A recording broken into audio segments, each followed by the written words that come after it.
Muito bom dia, ou boa tarde, ou boa noite, dependendo da hora em que você estiver assistindo a mais essa aula de EBD.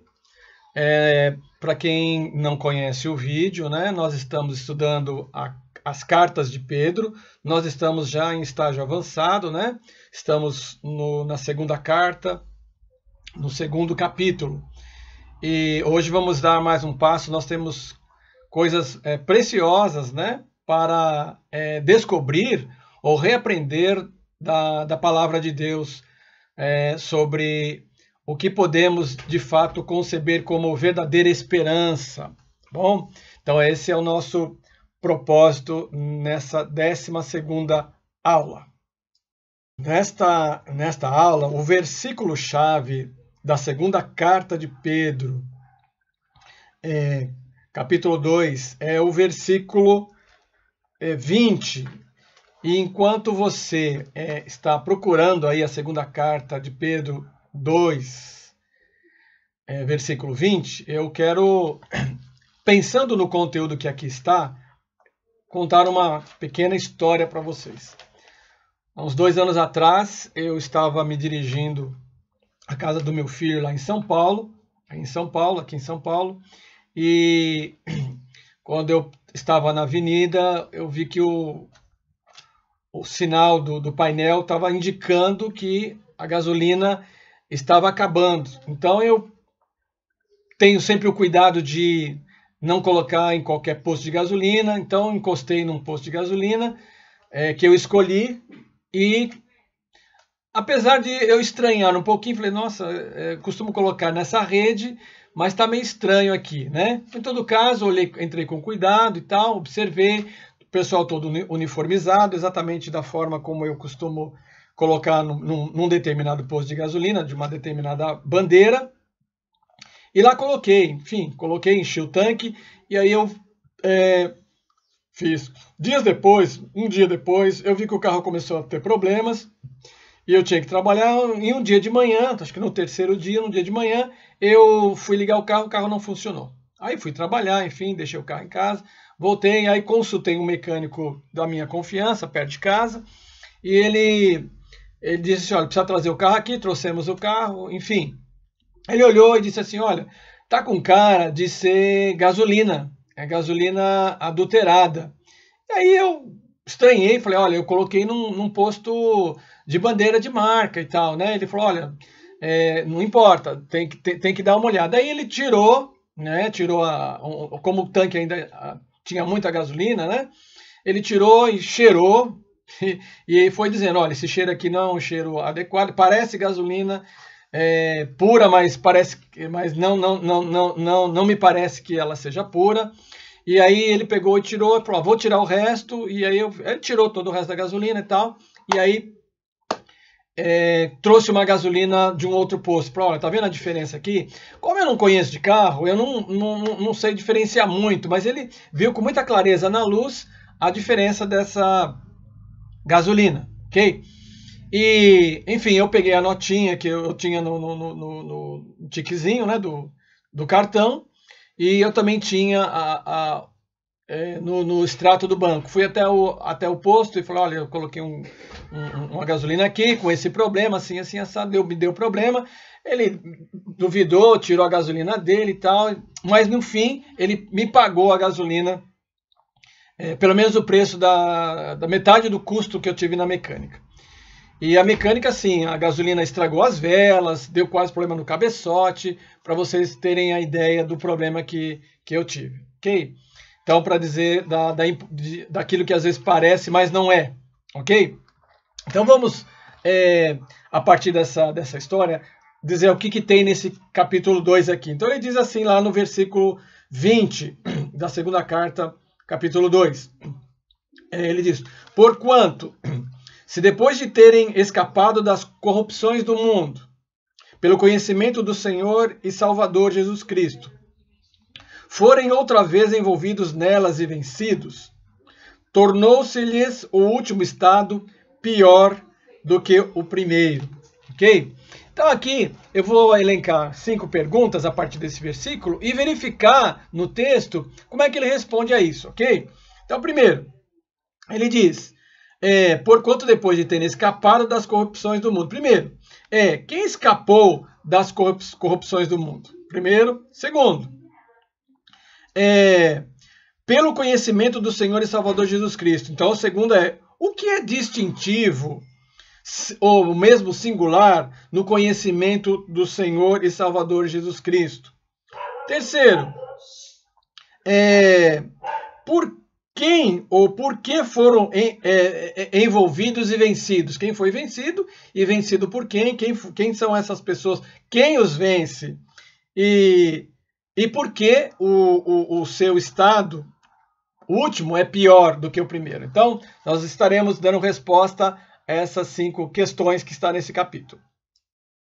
Então, conforme nós lemos lá, diz exatamente: porquanto se, depois de terem escapado das corrupções, e a primeira pergunta que eu fiz foi essa: quem escapou das corrupções do mundo? Então, primeiro, quem está acompanhando esse estudo vai lembrar que quem escapou, naquele contexto ali, na verdade ele está se dirigindo a judeus que se tornaram cristãos e a gentios, que não são judeus, mas que se tornaram cristãos, em várias províncias do Império Romano do mundo antigo ali, né?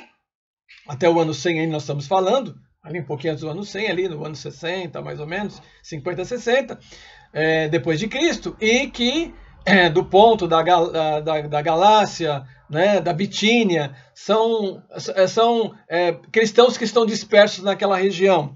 E, estudando as cartas, nós vimos que Pedro chama essas pessoas de os eleitos, chama eles de eleitos, né?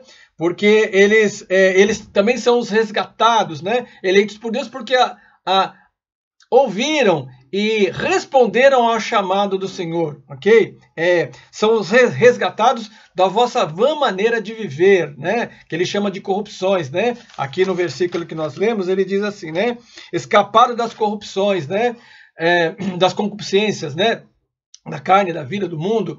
E nós já temos adiantado nos capítulos, ele está dizendo que as pessoas que se convertem ao Senhor, ou ouvem o seu chamado, via de regra, eles na verdade tinham uma conduta humana muito diferente. Então, se roubavam, deixaram de roubar, se mentiam, deixaram de mentir, né? Passaram a cuidar mais da família, da fidelidade do casamento, né? Entendendo que o casamento foi inventado por Deus e ele sabe o que é melhor para o homem, né? De uma certa maneira, um tipo de casamento, um tipo de união, enfim, e eles entenderam isso, ok? Então essa é a ideia esses eleitos, esses resgatados que deixaram as corrupções, as concupiscências. Então as concupiscências, né? Os desejos, né? De ter poder e prazer desenfreados que habitam no homem naturalmente, ok? Jesus chega a dizer, inclusive, olha, irmãos, cuidado com as preocupações, né? Exageradas. O Senhor bem sabe que vocês precisam comer, precisam se vestir, mas se o Senhor cuida dos passarinhos, ele vai cuidar de nós também. Então essa preocupação exagerada com a vida, né? Que muitas vezes leva ao desespero as pessoas e leva inclusive as pessoas a fazerem coisas erradas, ok? Então essa é a primeira. Era isso que eu estava querendo dizer nessa primeira pergunta. Na segunda, então, diz o seguinte, né? Lá no nosso versículo-chave, né? Porquanto depois de terem escapado das corrupções do mundo, e ele diz, pelo conhecimento do Senhor e Salvador Jesus Cristo. Então aqui vem o que é distintivo e singular no conhecimento do Senhor e Salvador Jesus Cristo. Então, por que eu estou dizendo isso? Porque, na verdade,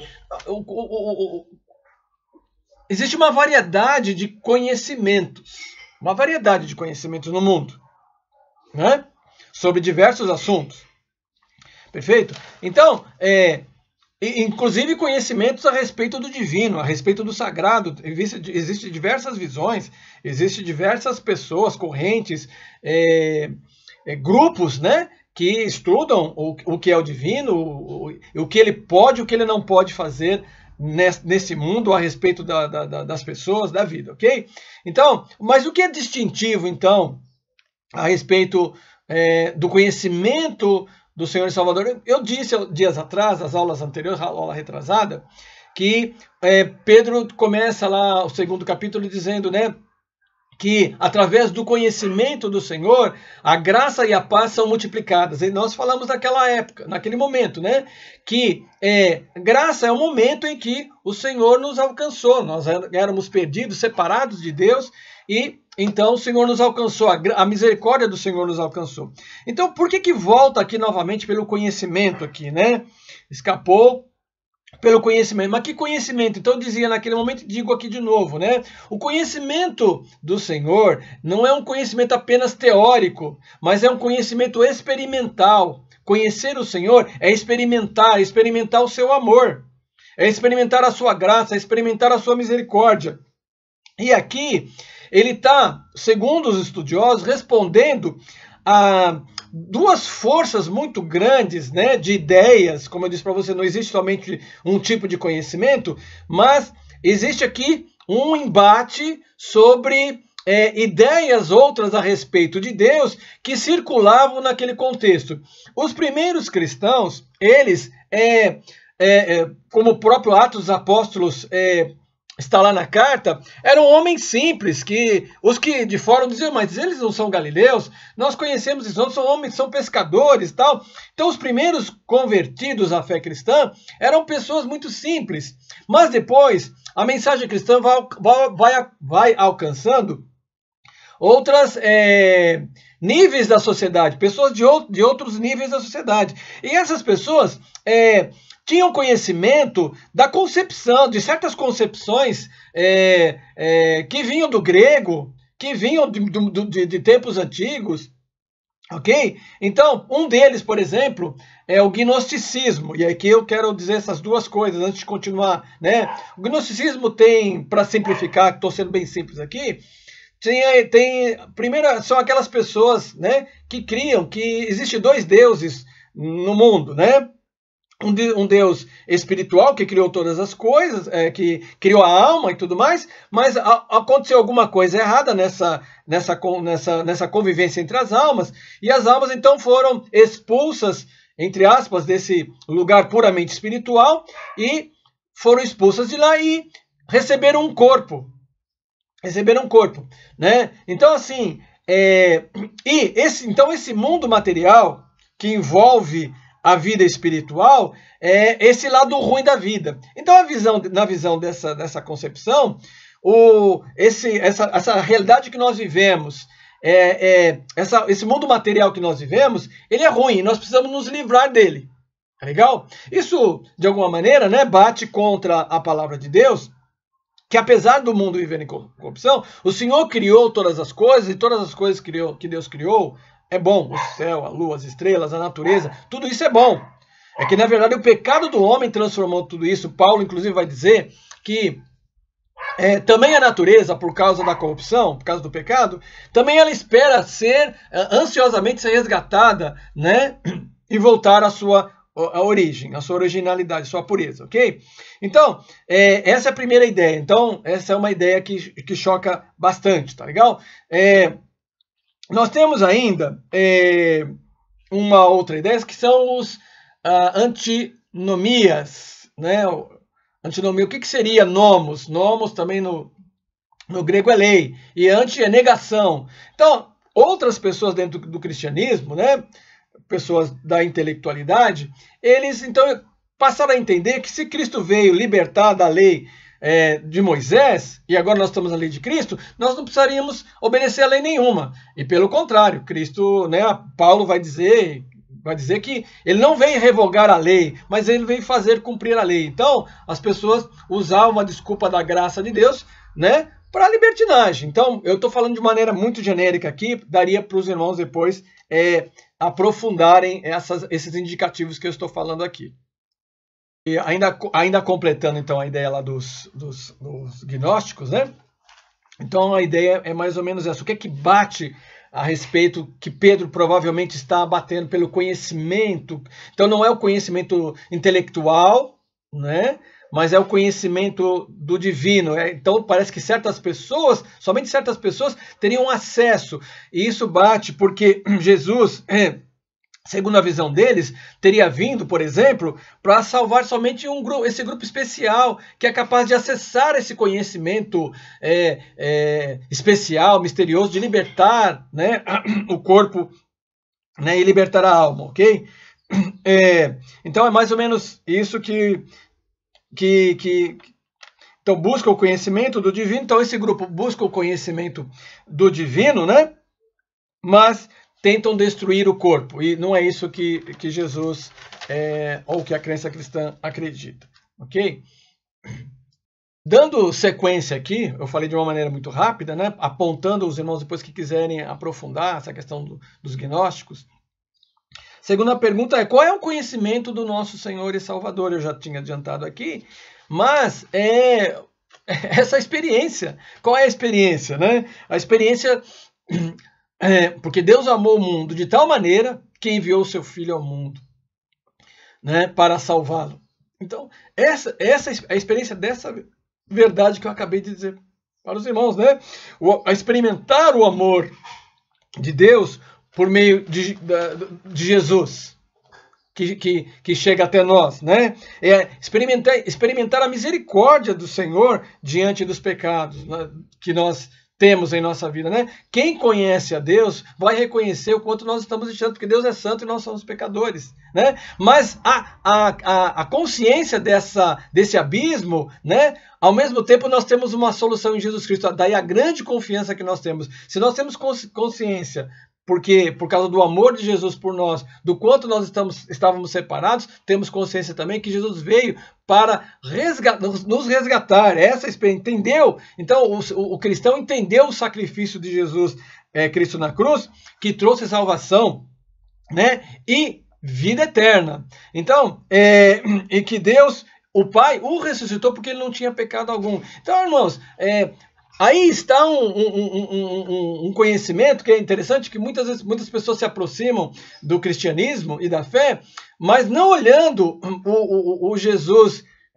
ou ficando apenas no Jesus divino, ou ficando apenas no Jesus humano. Na verdade, ele é as duas coisas, né? Então, é isso que eu queria apontar para os irmãos. Muitos se aproximam do cristianismo, dizendo assim: não, Jesus realmente é um exemplo de modelo de ética, né, de padrão moral, de comportamento. E aí deixa de lado a visão de salvação. Não, ele é Senhor. Ele é Senhor. Então, assim, as pessoas deixam de lado o senhorio de Jesus. E aí Cristo não é o centro da vida dele, é apenas um grande exemplo de comportamento. Então, aqui está esse conhecimento, irmãos, que Pedro está chamando a atenção, pelo conhecimento, ok? Então, vamos à terceira pergunta. Ele diz aqui, vou lendo novamente o versículo: porquanto se, depois de terem escapado das corrupções do mundo, pelo conhecimento do Senhor e Salvador Jesus Cristo, forem outra vez envolvidos nelas e vencidos, aí vem a pergunta: forem vencidos, quem os vence? Quem vence essas pessoas que se converteram, que já escaparam? Quem os vence? Okay? E qual é o conteúdo dessa tentativa de convencimento? Okay? É isso que nós vamos responder agora. Então, veja, nesse capítulo 2, quem os vence? A minha pergunta, né? No 2, 1, estou na segunda carta de Pedro, capítulo 2, agora eu estou no versículo 1. E aí ele começa dizendo assim: e também houve entre o povo falsos profetas. Veja que na aula passada nós tínhamos falado que toda a profecia é inspirada por Deus e digna de confiança, ok? Mas agora aqui, ele começa dizendo aqui no 2, dizendo o seguinte: olha, houve falsos profetas. Então, falsos profetas houve em toda a história, também lá no Antigo Testamento, ok? Tem várias passagens que falam disso, ok? Falsos profetas e falsos doutores, falsos mestres, né?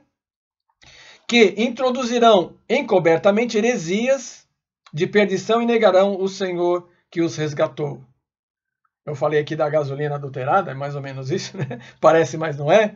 Então ele está falando, né? Olha, falsos profetas introduzirão encobertamente, sorrateiramente, sem que se perceba, heresias, né? Na verdade, provavelmente ideias que, tomando uma ideia original, não é? Provavelmente a visão que os apóstolos estão ensinando e tentando sorrateiramente distorcer, então modificar, né? Modificando, então. E ao modificar, o mais grave aí é negarão o Senhor, quer dizer, vai introduzir ideias de tal maneira que esse senhorio do Senhor, ele fica em segundo plano, como eu acabei de dizer agora, enxergar somente Jesus como um sujeito legal, bacana, um sujeito que tem uma moral acima do padrão. Não, ele é Senhor. A mensagem completa é que o Senhor veio, o Senhor sofreu, o Senhor foi para a cruz, viveu, fez milagres, foi para a cruz, né, morreu e ressuscitou. Essa é a mensagem completa. Né? Então, alguns ficam somente com uma parte, né, daquilo que lhes interessa. Então, esse grupo de falsos, muito parecido aqui com os saduceus, naquele grupo, né, você tinha as zelotas, você tinha os fariseus, você tinha os essênios, você tinha e você tinha os saduceus, que era um grupo da elite que, legal o que ele está falando, mas ressurreição, outra hora a gente conversa sobre isso, entendeu? Então deixa para lá. Então o Senhor não é o centro da vida dessas pessoas. Só que eles estão, provavelmente, no nosso meio, porque ele está falando, eles se introduzirão sorrateiramente. Veja, e a pergunta é, como é que Pedro caracteriza aqui? Gente, esse capítulo 2 é precioso, porque ele dá detalhes de como ele enxerga, como Pedro estudou, enxergou e viu efetivamente quem são essas pessoas. Veja, ele está dizendo, eles são, como é que está aqui? São, lá no 12, eles são animais irracionais que seguem a natureza, feitos para serem presos e mortos, blasfemando do que não entendem, perecerão na sua corrupção. Então, primeiro, como é que ele que são animais irracionais? A comparação é muito forte, sabe por quê, irmãos? Porque como é que é a vida do animal? O animal ele é conduzido pelos seus desejos. De atender às necessidades básicas. Falando agora de um animal mesmo, né? Então, ele mata para comer, né? Está preocupado em se abrigar, e é o básico ali. E procriar. Então, é o básico. Né? Então, quando ele compara esses falsos doutores ou falsos profetas a animais, ele está dizendo que são pessoas que efetivamente reduzem o ser humano, né, aos desejos. E quando o Senhor entra nas nossas vidas, o Senhor coloca ordem nos nossos pensamentos, nos nossos sentimentos desordenados que existem dentro de nós. Agora eu sei o que é o homem, a visão de Deus sobre o homem, o que ele espera de mim, o que efetivamente me conduz à felicidade. Então, o Senhor está dizendo que esses homens estão sorrateiramente, tem essa ideia. E o que eles fazem? Né? Eles são, lá no versículo 3, são avarentos, eles são egoístas, eles farão de vós negócios. Pensa, irmãos, que muitas vezes as pessoas estão comercializando o divino. Nós estamos falando hoje, né? Veja, a palavra de Deus está dizendo, né? Que muitas pessoas estão falando em nome de Deus com o desejo de ganhar dinheiro. E estão enganando a muitos. Colocando peso, colocando terror, ao falar da maneira como falam às vezes do dízimo, a maneira, entendeu? Coloca terror, comercializando a graça. Olha, se você der tanta coisa, aí você vai ganhar mais no céu, ou vai ganhar mais graça de Deus. Você não vai ganhar mais graça de Deus. O Senhor não deixa de amar você porque você dá mais dinheiro ou menos dinheiro. Não é isso. É o teu coração que o Senhor deseja. Então muitos eles estão aí, né? E o Senhor, e aqui no capítulo 2, ele vai falando como essas pessoas se comportam, né? Tendo, lá no versículo 14, eles têm os olhos cheios de adultério, não cessando de pecar, enganando almas inconstantes. Né? Então, outra característica, eles são cheios de adultério.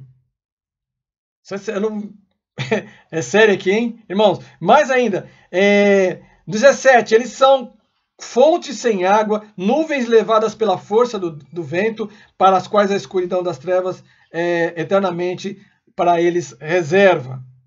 Então, veja, eles estão...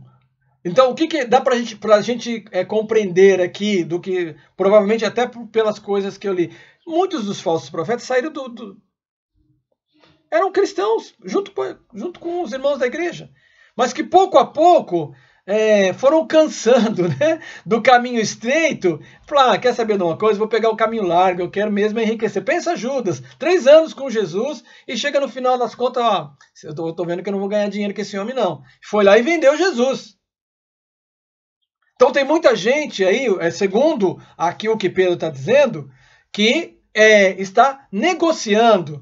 Pessoas que estão no nosso meio, mas quando você espreme um pouco mais, não querem nada com a cruz, não querem nada com o efetivamente compromisso com os mais necessitados. Tudo reclamam, isso é chato, isso é sacrifício. Veja quanta coisa que o texto traz para nós. Agora, quero mais ou menos encerrando aqui, nós estamos nos 26 minutos aqui de fala, que ele tem um público, os falsos profetas, os falsos mestres, falsos doutores. O público, na verdade, ele fala aqui, que são os irmãos que acabaram de se converter. Esses irmãos acabaram de se converter, estão ali num processo de crescimento na fé, como Pedro diz na aula passada, né?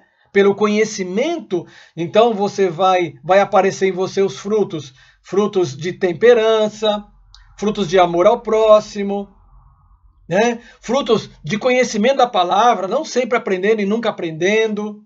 Né? Tá lá no capítulo anterior. Então, ele está lá. Né? Então, ele fala exatamente disso. Então, esses homens têm um público, e o público muitas vezes eles são como lobos à procura da ovelha que está ainda se curando da sua vida passada, né? Realinhando a sua vida com o Senhor, ok? E aí então, nesse sentido que Pedro no 20, que é o versículo chave, diz assim: porquanto, se depois de terem escapado das corrupções do mundo, pelo conhecimento do Senhor e Salvador Jesus Cristo, forem outra vez vencidos quer dizer, voltar novamente à velha vida.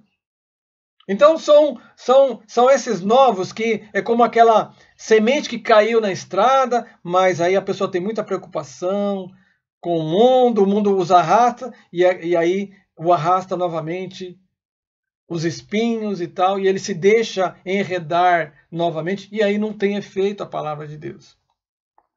Teria muitas coisas para aprofundar aqui, irmãos, né? Mas eu vou encerrar aqui. Então, assim, por quê? Melhor lhes fora não conhecerem o caminho da justiça, do que conhecendo desviarem-se do seu santo mandamento que lhes fora dado aqui no 21. E no 22 agora, para encerrar, ele diz assim: deste modo, sobreveio-lhes o que por um verdadeiro provérbio se diz. Um provérbio, qual é o provérbio? O cão voltou ao seu próprio vômito, e a porca lavada ao espojadouro da lama. Quer dizer, lama e porca, lama e vômito, significa aquela vida de concupiscência, de corrupção, eu voltar àquela vida depois de ter conhecido o Senhor.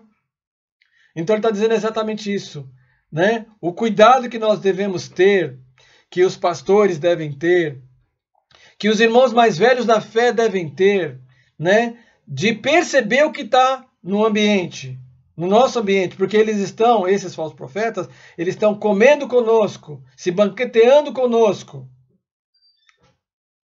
E só que você vai espremer e você não encontra. Irmãos, essa é a palavra hoje. Bom, para não passar dos 30 minutos aqui de aula. Espero que tenha sido proveitoso, como tem sido proveitoso para mim. Que os irmãos da igreja sejam abençoados e que os amigos da igreja, da faculdade também, possam estar se beneficiando dessas belas palavras, né? Preciosas palavras, palavras de vida e de verdadeira esperança que Pedro tem nos ensinado para não nos enganar neste mundo em que vivemos. E vamos continuar orando, né, pelos médicos, pelos enfermeiros, né, pelas pessoas que estão trabalhando por causa dessa pandemia, né? Que o Senhor cuide, que o Senhor possa consolar as pessoas que perderam os seus entes queridos. Tá bem, irmãos? E a igreja possa estar unida, né, para vencer, né, junto, e não escapar no meio das dificuldades. Ah, o Senhor não está resolvendo nada. Está sim, irmãos. Está. A nossa condição financeira ou de saúde, ela não é pior do que quando estamos separados de Deus.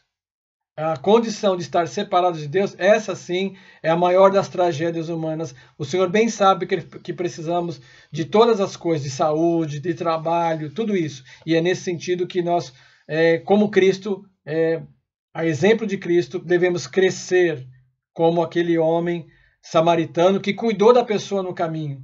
É isso que nós somos chamados. E aqui está a nossa verdadeira alegria, a nossa verdadeira esperança. Obrigado, irmãos. Em nome do Senhor Jesus. Amém.